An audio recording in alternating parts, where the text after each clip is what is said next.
Bukan antara lain pada saat BBM di bulan September, itu karena BBM naiknya 1 kali, Pak. Jadi kalau kita tidak dirapel di depan, itu nanti masyarakatnya berat. Jadi kita kasih mereka di awal, walaupun realisasinya kita lakukan dalam 2 tahapan, yaitu Oktober cair bulan September dan November-Desember cair bulan November. Demikian pula untuk program lain yang ada di Ibu Menteri Sosial, PKH kan 3 bulan sekali, jadi salurannya 4 kali setahun. Kemudian kartu sembako juga 2 bulan, jadi 1 tahunnya 6 kali. Jadi rapel itu pertimbangan itu. Selain itu ada pertimbangan juga biaya, efisiensi biaya. Kalau 1 kali efisiensi biayanya kan sama kalau dia jumlah tertentu. Biaya distribusi di perbankan ataupun di pos. Pak Ketua, kalau boleh menjawab hal yang tidak diagendakan, Pak. Karena tadi diangkat oleh Yang Mulia Pak Arief Hidayat. Dan itu sudah menjadi berita di media, Pak. Saya baca begitu sesudah sholat Jumat banyak berita. Silakan. Jadi izinkan kalau diperbolehkan.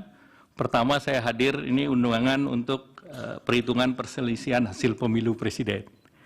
Yang kedua, saya hadir sebagai Menko Perekonomian. Jadi pertanyaan terkait Golkar, mohon izin saya tidak jawab. Tetapi ada satu yang bisa saya pastikan, bahwa bansos itu bungkusannya nggak ada yang berwarna kuning. Terima kasih. Wassalamualaikum warahmatullahi wabarakatuh. Yang warna lain ada, Pak? Saya nggak tahu.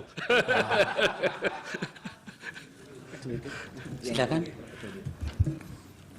Baik, terima kasih Yang Mulia Pak Ketua, terima kasih Pak Erlangga untuk jawabannya. Sedikit saja saya ingin konfirmasi tadi yang disampaikan oleh Pak Menko PMK, bahwa kunjungan Pak Presiden itu untuk memastikan bahwa programnya itu landed ya. Dan pada saat itu ada mungkin pembagian tadi kartu pintar dan sebagainya. Nah, barusan Pak Erlangga menyampaikan bahwa Presiden itu ada dana bantuan Presiden bagi masyarakat. Nah, nomenklatur ini apakah bagian dari Perlinsos atau nomenklatur yang melekat pada jabatan Presiden? Mungkin bisa dikonfirmasi. Jadi nanti Bu Menteri Keuangan akan lebih menjelaskan, tapi pada prinsipnya ini sebagai hal yang melekat dengan Bapak Presiden. Demikian, terima kasih. Dan kedua terkait dengan kunjungan-kunjungan beliau, memang saya menggarisbawahi apa yang disampaikan Menko PMK, karena beberapa program yang di bawah koordinasi perekonomian, seperti kredit usaha rakyat, kemudian kartu prakerja, kemudian pada saat penanganan COVID, itu bantuan kepada kaki 5 nelayan, itu Bapak Presiden juga turun mengecek langsung di lapangan. Dan di beberapa tempat saya mendampingi beliau. Demikian, terima kasih. Baik. Silakan Ibu Menteri Keuangan. Apakah automatic adjustment dipakai untuk membiayai bansos? Tidak. Karena bansos dan perlinsos sudah dianggarkan di APBN, baik di bagian anggaran kementerian masing-masing, tadi dari Kemendikbud, Kementerian Agama, Kementerian Kesehatan, Kementerian Sosial, dan yang lainnya, maupun di bagian anggaran Bendahara Umum Negara. Itu seperti subsidi. Atau melalui transfer dana keuangan ke daerah seperti BLT desa. Jadi bansos itu posnya beda sama sekali dan tidak dibiayai oleh AA atau automatic adjustment. Yang Mulia Ibu Eni tadi menanyakan bansos dilakukan awal tahun, uangnya dari mana? APBN 2024, yaitu Undang-Undang Nomor 19 Tahun 2023 yang diturunkan dengan Perpres 76 2023, itu sudah terbit Perpresnya pada bulan November 2023. Jadi sebelum tahun anggaran dimulai, Perpres sudah selesai. Bahkan penyerahan DIPA secara simbolik oleh Bapak Presiden kepada Menteri dan Kepala Daerah dilakukan tanggal 29 November 2023. Dengan demikian, seluruh KL dan juga pemerintah daerah bisa melaksanakan anggarannya mulai 1 Januari. Anggarannya ya berasal dari alokasi yang diberikan kepada masing-masing kementerian lembaga atau dalam pemerintah daerah berasal dari transfer ke pemerintah daerah. Pertanyaan dari Yang Mulia Saldi Isra mengenai alokasi dana kunjungan Presiden dan dana bantuan kemasyarakatan dari Presiden. Telah disampaikan oleh Bapak Menko tadi bahwa bantuan kemasyarakatan dari Presiden bukan merupakan bagian dari Perlinsos. Anggaran untuk kunjungan Presiden dan anggaran untuk bantuan kemasyarakatan dari Presiden berasal dari dana operasional Presiden yang berasal dari APBN.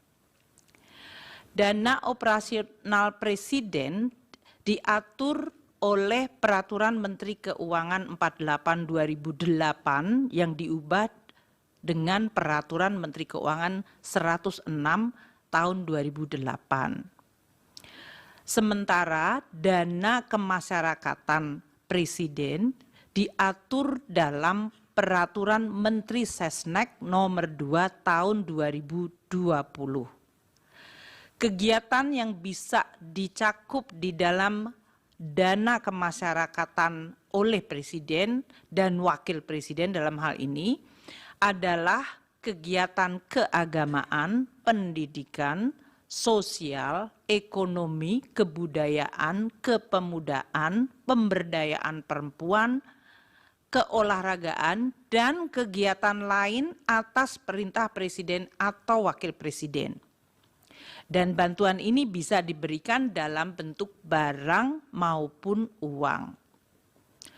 Untuk ilustrasi, tahun 2019 dana operasi Presiden, dana ini adalah 110 miliar anggaran, realisasinya 57,2 miliar atau 52%. Tahun 2020, alokasi anggaran 116,2 miliar, realisasi 77,9 miliar atau 67%.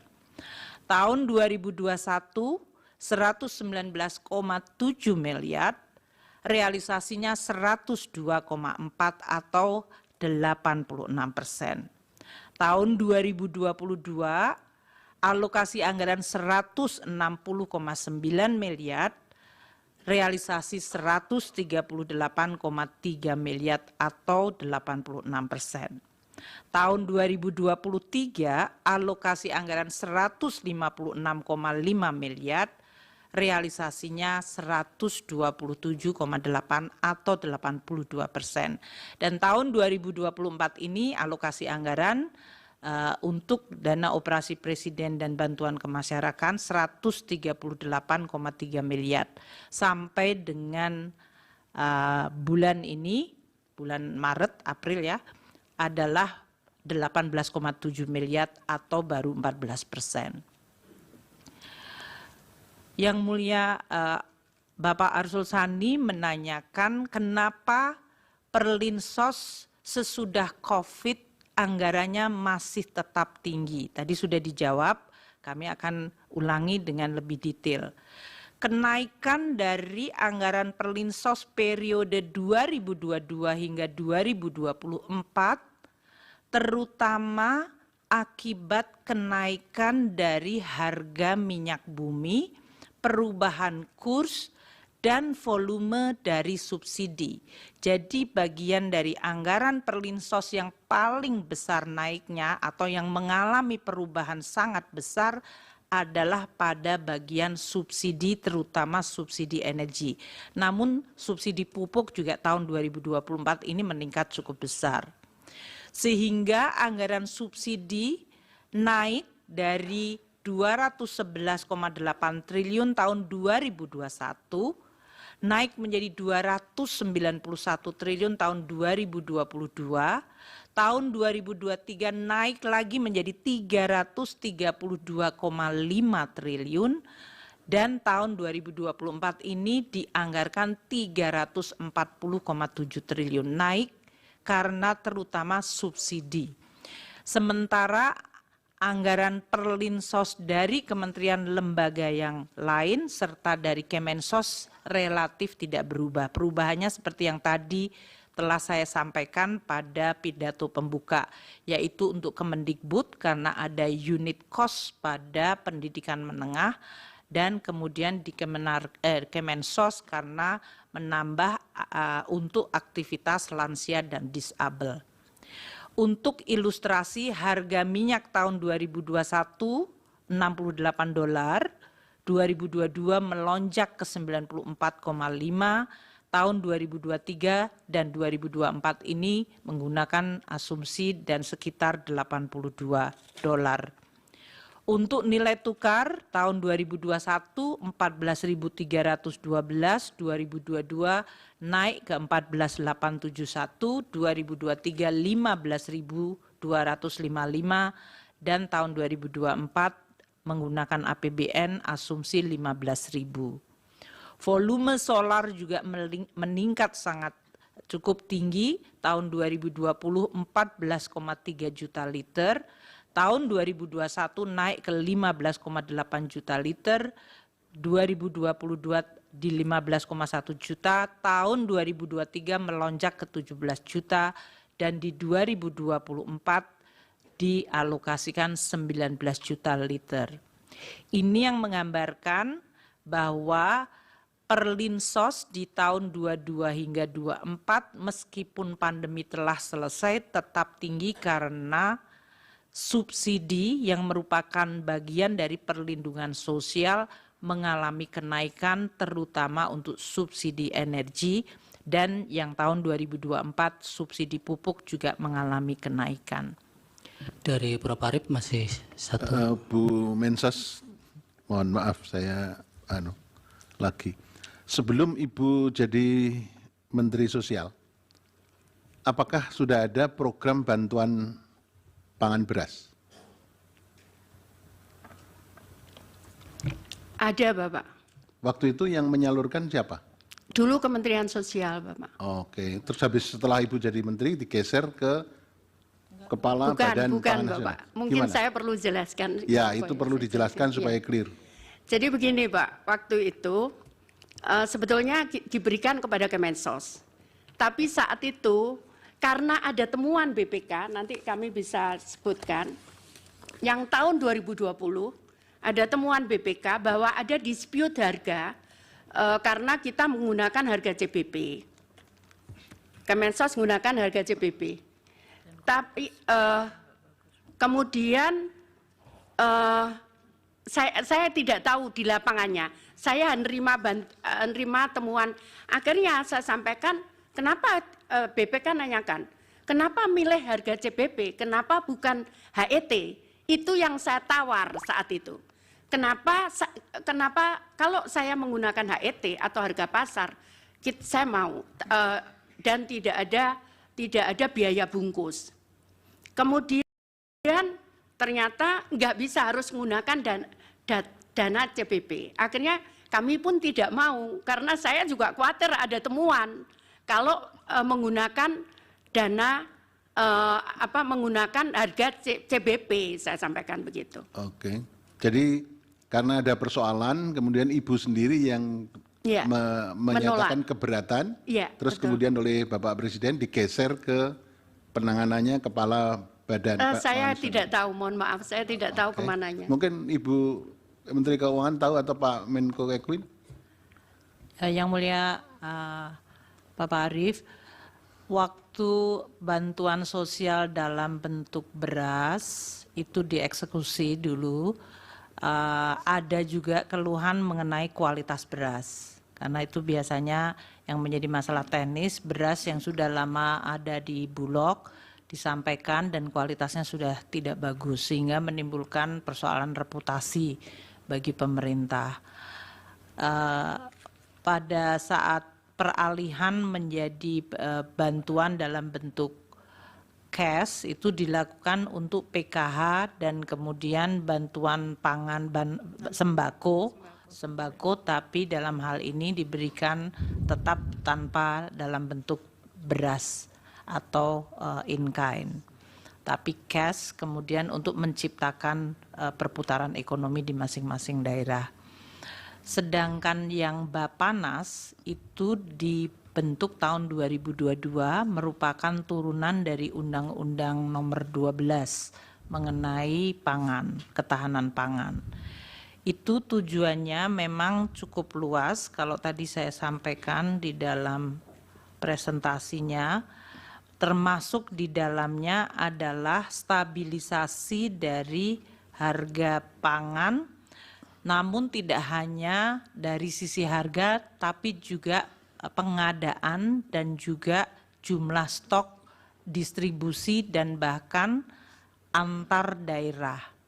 Bapanas sebetulnya mandatnya 11 komoditas untuk masalah ketahanan pangan. Namun untuk tahap yang pertama karena baru dibentuk tahun 2022, fokusnya hanya 3, yaitu beras, jagung, dan kedelai. Nah, untuk yang beras ini tentunya begitu masuk masalah ada El Nino, jumlah kurang, makanya koordinasi Bapanas dengan Bulog mengenai pengadaan beras bisa dari dalam dan dari luar negeri apabila jumlah stoknya tidak ada atau tidak mencukupi. Demikian. Jadi memang itu dibuat di dalam rangka ketahanan pangan termasuk stabilisasi harga.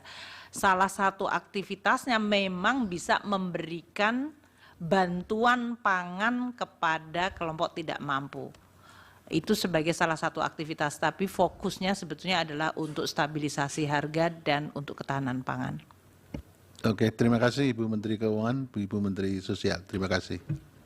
Baik, baik Bapak-bapak dan Ibu-ibu, sebelum